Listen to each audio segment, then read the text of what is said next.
Hi friends, mastmaga.comಗೆ ಸ್ವಾಗತ. ನಾನು ಅಮರ್ ಪ್ರಸಾದ್. ಅಖಂಡ ಭಾರತದ ಪರಿಕಲ್ಪನೆ ಬಗ್ಗೆ ನಿಮಗೆಲ್ಲ ಗೊತ್ತೇ ಇದೆ. ಕೌಟಿಲ್ಯರು ಅಖಂಡ ಭಾರತದ ಕನಸು ಕಂಡಿದ್ರು, ಆಚಾರ್ಯ ಚಾಣಕ್ಯರು. ಹಾಗಂತ ಇತಿಹಾಸದಲ್ಲಿ ನಾವು ನೋಡ್ತೀವಿ. ಕೆಲ ರಾಜಕೀಯ ಮುಖಂಡರು ಕೂಡ ಆಗಾಗ ಇದನ್ನು ಹೇಳ್ತಾ ಇರ್ತಾರೆ. ಹಾಗಾದರೆ ಈ ಅಖಂಡ ಭಾರತದ ಪರಿಕಲ್ಪನೆ ಏನು? ಅಖಂಡ ಭಾರತದಲ್ಲಿ ಯಾವೆಲ್ಲ ದೇಶಗಳು ಬರ್ತವೆ? ಒಂದು ವೇಳೆ ಭಾರತ ಇವತ್ತಿಗೂ ಅಖಂಡವಾಗಿ ಉಳಿದು ಬಿಟ್ಟಿದ್ರೆ ಏನಾಗ್ತಾ ಇತ್ತು? ಭಾರತದ ಜನಸಂಖ್ಯೆ ಎಷ್ಟಿರ್ತಾ ಇತ್ತು?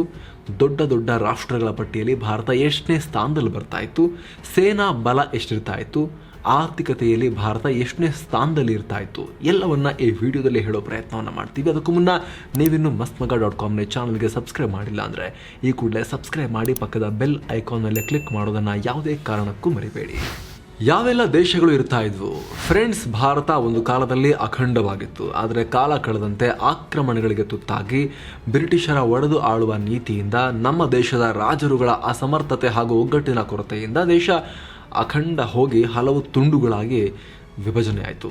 ಇಂದಿಗೂ ಅಖಂಡವಾಗಿ ಉಳಿದು ಬಿಟ್ಟಿದ್ದರೆ Bharat, Pakistan, Afghanistan, Bangladesh, Nepal, Bhutan, Tibet autonomous region, ಇದು TAR ಟಿಬೆಟ್ ಪ್ರದೇಶ ಚೀನಾದಲ್ಲಿ ಬರುತ್ತೆ, ಶ್ರೀಲಂಕಾ, ಮಯನ್ಮಾರ್ ಎಲ್ಲವೂ ಒಂದೇ ದೇಶ ಆಗಿರ್ಬೋದಾಗಿತ್ತು.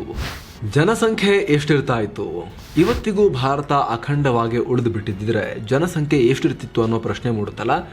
ಈಗಿನ ಲೆಕ್ಕಾಚಾರದ ಪ್ರಕಾರ ಭಾರತದಲ್ಲಿ 135 ಕೋಟಿಗೂ ಅಧಿಕ ಜನಸಂಖ್ಯೆ ಇದೆ. ಪಾಕಿಸ್ತಾನ 22 ಕೋಟಿ, ಅಫ್ಘಾನಿಸ್ತಾನ್ 3.89 ಕೋಟಿ, ಬಾಂಗ್ಲಾದೇಶ 16.47 ಕೋಟಿ, ನೇಪಾಳ 2.91 ಕೋಟಿ, Bhutan 7.72 lakh, Tibet autonomous region 20 lakh, Sri Lanka 2.19 ಕೋಟಿ, ಮಯನ್ಮಾರ್ 5.44 ಕೋಟಿ ಜನಸಂಖ್ಯೆ ಇದೆ.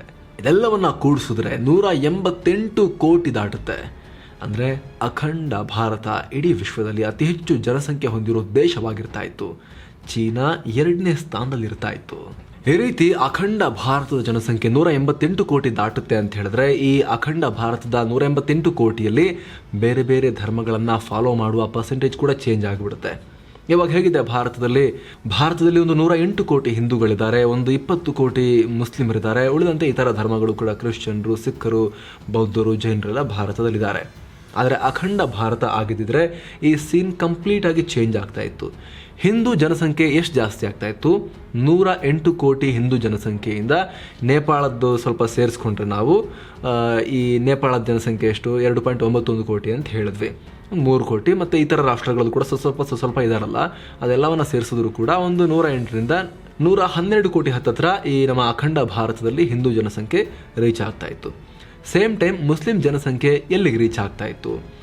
ಭಾರತದ 20 ಕೋಟಿ, ಪಾಕಿಸ್ತಾನದ 22 ಕೋಟಿ, ಅಫ್ಘಾನಿಸ್ತಾನದ ಒಂದು ಹತ್ತತ್ರ 4 ಕೋಟಿ ಹತ್ತತ್ರ, ಹಾಗೆ ಈ ಬಾಂಗ್ಲಾದೇಶದ ಒಂದು 15 ಕೋಟಿ. ಇದೆಲ್ಲವನ್ನು ಸೇರಿಸಿದಾಗ ಸುಮಾರು ಅಪ್ರಾಕ್ಸಿಮೇಟ್ಲಿ ಒಂದು 61 ಕೋಟಿ ಮುಸ್ಲಿಂ ಪಾಪ್ಯುಲೇಷನ್ ಇರ್ತಾ ಇತ್ತು ಈ ಅಖಂಡ ಭಾರತದಲ್ಲಿ.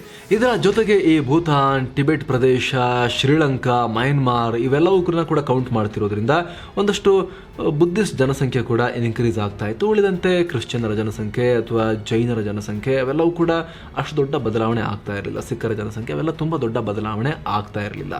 ಅದು ಹೆಚ್ಚು ಕಮ್ಮಿ ಅದೇ ರೇಂಜಲ್ಲಿ ಇರ್ತಾ ಇತ್ತು. ಭಾರತ ಎಷ್ಟು ದೊಡ್ಡದಾಗಿರ್ತಾ ಇತ್ತು? ಭಾರತ ಅಖಂಡವಾಗಿ ಉಳಿದು ಬಿಟ್ಟಿದ್ರೆ ಎಷ್ಟು ದೊಡ್ಡ ಇರ್ತಿತ್ತು ಅನ್ನೋ ಪ್ರಶ್ನೆ ಬರುತ್ತೆ. ವಿಶ್ವದ ಅತಿ ದೊಡ್ಡ ರಾಷ್ಟ್ರಗಳ ಪಟ್ಟಿಯಲ್ಲಿ ಭಾರತದ ಸ್ಥಾನ ದೊಡ್ಡ ಬದಲಾವಣೆಯನ್ನು ಆಗ್ತಾ ಇರಲಿಲ್ಲ. ಆದರೆ ಭಾರತದ ಭೂಭಾಗ ಇನ್ನಷ್ಟು ತುಂಬ ದೊಡ್ಡದಾಗಿರ್ತಾ ಇತ್ತು.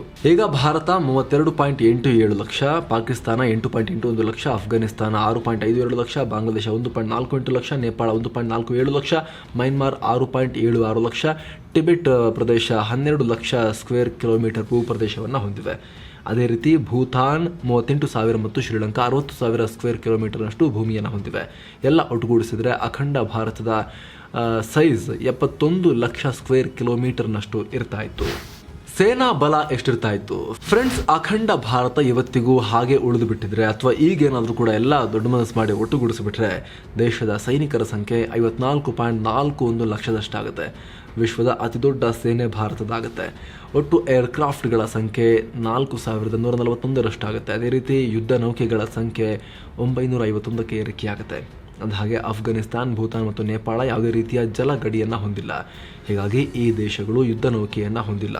ಇನ್ನು ಇಷ್ಟು ದೇಶಗಳ ಪೈಕಿ ಭಾರತ ಮತ್ತು ಪಾಕಿಸ್ತಾನ್ ಬಳಿ ಪರಮಾಣು ಶಸ್ತ್ರಾಸ್ತ್ರ ಇದ್ದು ಅಖಂಡ ಭಾರತ ಆದರೆ ಒಟ್ಟು ಪರಮಾಣು ಶಸ್ತ್ರಾಸ್ತ್ರಗಳ ಸಂಖ್ಯೆ ಕೂಡ ಜಾಸ್ತಿಯಾಗಿ 300 ಮೇಲೆ ಹೋಗ್ಬಿಡುತ್ತೆ.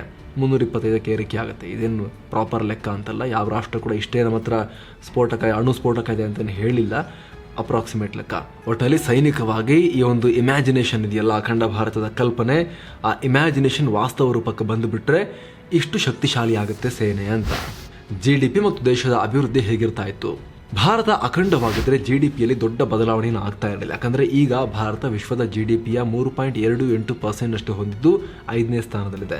ಅಖಂಡ ಭಾರತ ಆದರೂ ಕೂಡ ಉಳಿದ ದೇಶಗಳ GDP ಅಷ್ಟೊಂದಿಲ್ಲ ಅಲ್ಲ. ಇದರಲ್ಲಿ ಟೋಟಲ್ ಮಾಡಿದರೆ ವಿಶ್ವದ GDPಯ 4.21% ಅಷ್ಟು ಆಗ್ತಿತ್ತು.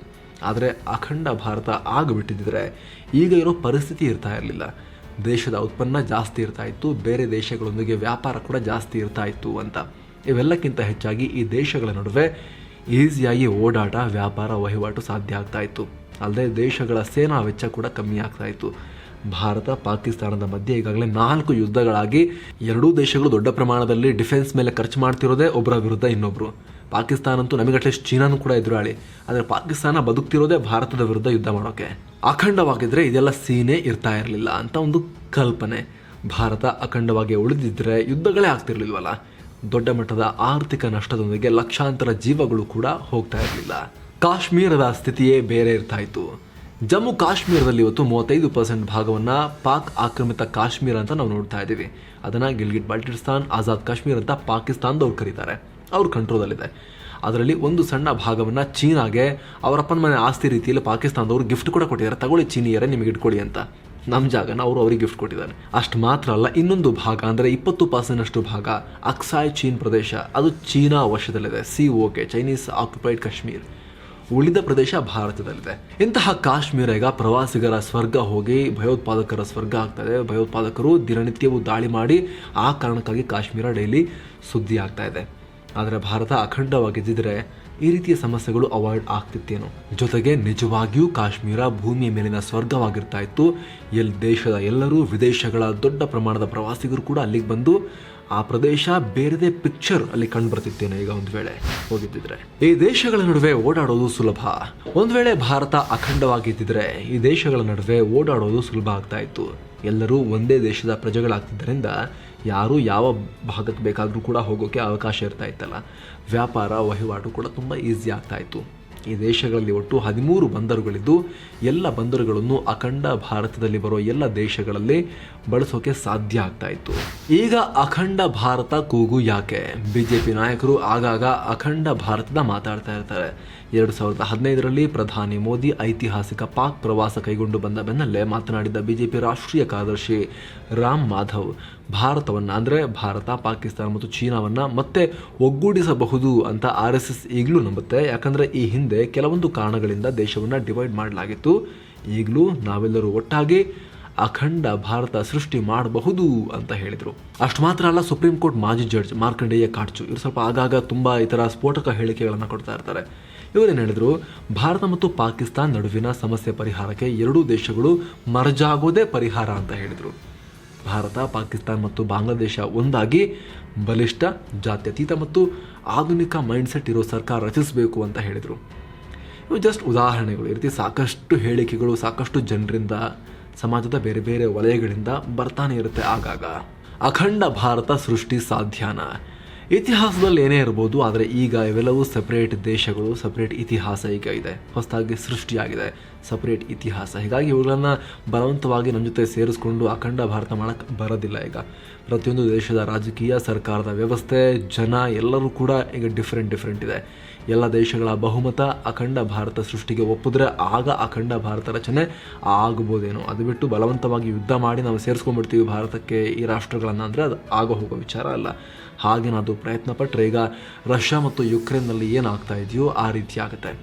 ಇನ್ನೊಂದು ವಿಚಾರ ಅಂದರೆ ಅಖಂಡ ಭಾರತ ಸೃಷ್ಟಿಗೆ ಎಲ್ಲ ದೇಶಗಳು ವಿಲೀನ ಆಗಲೇಬೇಕು ಅಂತಲೂ ಇಲ್ಲ. ಇನ್ನೊಂದು ಮಾಡೆಲ್ ಕೂಡ ನಾವಿಲ್ಲಿ ಕನ್ಸಿಡರ್ ಮಾಡಬಹುದು. ಏನು, ಯುರೋಪಿಯನ್ ಯೂನಿಯನ್ ಇದೆಯಲ್ಲ, ಆ ರೀತಿ ಕೂಡ ಅಖಂಡತೆಯನ್ನು ತೋರಿಸ್ಲಿಕ್ಕೆ ಸಾಧ್ಯ ಇದೆ. ಅಲ್ಲಿ ನೋಡಿ, ಇಡೀ ಯುರೋಪ್ ಖಂಡ, ಫ್ರಾನ್ಸ್, ಜರ್ಮನಿ, ಈ ಸಾಕಷ್ಟು ದೇಶಗಳು ಈ ಹಿಂದೆ ಒಬ್ರಿಗೊಬ್ರು ಬಡದಾಡದಂಥ ದೇಶಗಳು ಈಗ ಯುರೋಪಿಯನ್ ಯೂನಿಯನ್ ಬ್ಯಾನರ್ ಅಡಿಯಲ್ಲಿ ಒಟ್ಟಿಗೆ ಕೆಲಸ ಮಾಡ್ತಿದ್ದಾರೆ. ಈ ರಾಷ್ಟ್ರಗಳು, ಪ್ರತ್ಯೇಕ ದೇಶಗಳು ಪ್ರತ್ಯೇಕ ಸಂಸತ್ತಿದೆ, ಧ್ವಜ ಇದೆ, ಸೇನೆ ಇದೆ, ಎಲ್ಲ ಇದೆ. ಆದರೂ ಕೂಡ ಯುರೋಪಿಯನ್ ಯೂನಿಯನ್ ಅಡಿಯಲ್ಲೂ ಕೂಡ ಪ್ರತ್ಯೇಕ ಸಂಸತ್ತನ್ನು ಮಾಡ್ಕೊಂಡಿದ್ದಾರೆ. ಮತ ಹಾಕೋಕೆ ಎಲ್ರಿಗೂ ಅಧಿಕಾರ ಇದೆ. ಈ ದೇಶಗಳ ಜನ ವೀಸಾ ಇಲ್ಲದೆ ಇಡೀ ಯೂನಿಯನ್ ಒಳಗಡೆ ಎಲ್ಲಿ ಬೇಕಾದರೂ ಹೋಗ್ಬೋದು, ಪಾಸ್ಪೋರ್ಟ್ ಇಲ್ಲದೆ ಓಡಾಡೋಕ್ಕೆ ಅವಕಾಶ ಇದೆ. ಇದೇ ಮಾದರಿಯಲ್ಲಿ ಅಖಂಡ ಭಾರತವನ್ನು ಸೃಷ್ಟಿಸೋಕ್ಕೂ ಕೂಡ ಅವಕಾಶ ಇದೆ. ಯುನೈಟೆಡ್ ನೇಷನ್ಸ್ ಆಫ್ ಇಂಡಿಯಾ ಅಂತನೋ ಏನೋ ಒಂದು ಹೆಸರು ಇಟ್ಕೊಂಡು ಈ ರೀತಿ ಮಾಡೋಕ್ಕೆ ಅವಕಾಶ ಇದೆ. ಅದಕ್ಕೆ ಅಖಂಡ ಭಾರತ ಅಂತ ಹೆಸರಿಡೋ ಬದಲು ಏಷ್ಯನ್ ಯೂನಿಯನ್ ಅಂತ ಕೂಡ ಕರೆಯೋಕ್ಕೆ ಅವಕಾಶ ಇದೆ. ಆದರೆ ಸದ್ಯಕ್ಕೆ ಇವೆಲ್ಲವೂ ಕೂಡ ಹೈಪೊಥೆಟಿಕಲ್, ಕೇವಲ ಕಲ್ಪನೆ, ಇಮ್ಯಾಜಿನೇಷನ್ನಲ್ಲಿರುವಂಥ ಸಂಗತಿಗಳು. ಅಖಂಡ ಭಾರತಕ್ಕೆ ಅಡೆತಡೆ ಏನು? ಅಖಂಡ ಭಾರತಕ್ಕೆ ಏನು ಸಮಸ್ಯೆ ಆಗದೆ, ಯಾಕೆ ಮಾಡೋಕ್ಕಾಗದೇ ಇಲ್ವಾ ಅಂತ ಪ್ರಶ್ನೆ ಬಂದಾಗ, ಸಂಸ್ಕೃತಿ ಬೇರೆ ಬೇರೆನಾ ಅಂತ ನೋಡಿದಾಗ ಭಾರತದ ವಿವಿಧ ರಾಜ್ಯಗಳು ಕೂಡ ಬೇರೆ ಬೇರೆ ರೀತಿಯ ಜೀವನ ಶೈಲಿ, ಸಂಸ್ಕೃತಿಯನ್ನು ಹೊಂದಿದ್ದಾರೆ. ಜಾತಿಗಳು ಕೂಡ ಬೇರೆ ಬೇರೆ ಇವೆ. ಆದರೆ ಅಖಂಡ ಭಾರತಕ್ಕೆ ದೊಡ್ಡ ಅಡೆತಡೆ ಅಂದರೆ ಅದು ಧರ್ಮ, ರಾಜಕಾರಣಿಗಳು. ಬೇಸಿಕ್ ಇದು. ಈ ಅಖಂಡತೆ ಹೋಗಿ ಖಂಡ ಆಗಲಿಕ್ಕೆ, ತುಂಡು ಆಗಲಿಕ್ಕೆ ಕಾರಣವೇ ಧರ್ಮದ ಆಧಾರದಲ್ಲೇ ಖಂಡ ತುಂಡ ಆಗಿದ್ದು ಈ ಹಿಂದೆ ದೇಶ. ಸೊ ಅಗೇನ್ ಮತ್ತೆ ಅಖಂಡ ಆಗಬೇಕು, ಒಂದಾಗಬೇಕು ಅಂದರೂ ಕೂಡ ದೊಡ್ಡ ಅಡೆತಡೆಯೇ ಧರ್ಮಗಳಲ್ಲಿರುವಂತಹ ಡಿಫ್ರೆನ್ಸ್. ಯಾವ ಪ್ರದೇಶದಲ್ಲಿ ಯಾವ ಧರ್ಮದವರು ಜಾಸ್ತಿ ಇದ್ದಾರೋ ಅದಕ್ಕೆ ತಕ್ಕಂತೆ ಡಿವಿಷನನ್ನು ಈ ಹಿಂದೆ ಮಾಡಲಾಗಿರೋದು. ಸೊ ಈ ಧರ್ಮ ಅನ್ನೋದು ಅತ್ಯಂತ ಪ್ರಮುಖ ಫ್ಯಾಕ್ಟರ್. ಆದರೆ ಸೆಕೆಂಡ್ ಮೇನ್ ಫ್ಯಾಕ್ಟರ್ ಯಾವುದು? ರಾಜಕಾರಣ. ಈ ಧರ್ಮವನ್ನು ಒಳಗೊಂಡಂತಹ ಜನರು ಮಾಡ್ತಿರುವ ಪಾಲಿಟಿಕ್ಸ್. ರಾಜಕಾರಣ ಅಂದರೆ ಗಲೀಜು ರಾಜಕಾರಣಿಗಳು ಅಂತ ಮೇಲೆ ಕುಗಿಯೋದು ಬೇಡ, ಬಂದು ನಮ್ಮ ಮೇಲೆ ಬೀಳೋದು. ಯಾಕಂದರೆ ರಾಜಕಾರಣಿಗಳು ಭೂಮಿಗೆ ಆಕಾಶದಿಂದ ಬಂದಿಲ್ಲ, ಕೆಳಗಿಂದ ನಮ್ಮಿಂದನೇ ಮೇಲೆ ಹೋಗಿರೋದವರು. ನಾವೇ ಆಯ್ಕೆ ಮಾಡಿಕೊಳ್ಸೋದು ರಾಜಕಾರಣಿಗಳನ್ನು. ಸೊ ಅವ್ರಿಗೆ ಹೋದ್ರೆ ನಮ್ಮ ಮೇಲೆ ಬಂದು ಬೀಳೋದಿತ್ತು. ನಾವು ಆಯ್ಕೆ ಮಾಡಿಕೊಳಿಸೋ ರಾಜಕಾರಣ, ನಮ್ಮ ಜನಗಳ ಮೈಂಡ್ಸೆಟ್ ಕೂಡ, ನಮ್ಮ ಜನಗಳ ಪಾಲಿಟಿಕ್ಸ್ ಕೂಡ ಇದಕ್ಕೆ ಪ್ರಮುಖ ಕಾರಣ. So friends, thank you so much. ಈ ವರದಿ ಇಷ್ಟ ಆಗಿದ್ರೆ ಲೈಕ್ ಮಾಡಿ, ಎಲ್ಲರಿಗೂ ಶೇರ್ ಮಾಡಿ. mastmagga.com ಚಾನಲ್ಗೆ ಸಬ್ಸ್ಕ್ರೈಬ್ ಮಾಡಿ, ಪಕ್ಕದ ಬೆಲ್ ಐಕಾನ್ ಮೇಲೆ ಕ್ಲಿಕ್ ಮಾಡೋದನ್ನು ಯಾವುದೇ ಕಾರಣಕ್ಕೂ ಮರಿಬೇಡಿ. Thank you so much. ಮತ್ತೆ ಭೇಟಿ ಆಗ್ತಿರೋಣ. ನಮಸ್ತೆ.